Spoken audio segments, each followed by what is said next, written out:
The countdown to the UK's most hotly contested election in decades has begun. You can choose an economy that grows, that creates jobs, a government that will cut taxes for 30 million hard-working people, and a country that is safe and secure. Following the dissolution of Parliament, the Prime Minister made the traditional trip to inform the Queen. It marks an end to 5 years of coalition rule.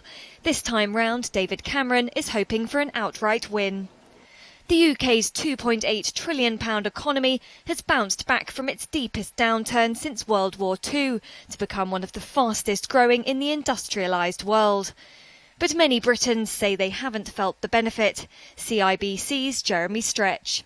The real battle in the election race is going to be this message of the Conservatives. It's the economy. That's going to be the driving factor. We will continue to grow it. That will bring forth tax revenues. And of course, the opposition Labour Party will be saying, well, we will guarantee the National Health Service as it stands. Now, whether they can justify that on their baseline economic assumptions without increasing borrowing, I think is a moot point. And it's not just what happens at home that's stirring passionate debate. Cameron has promised a referendum on the country's EU membership if he wins. That's a big problem, says Labour's Ed Miliband, his main opposition. David Cameron used to say he would campaign to keep Britain in Europe, but now he won't rule out campaigning to leave.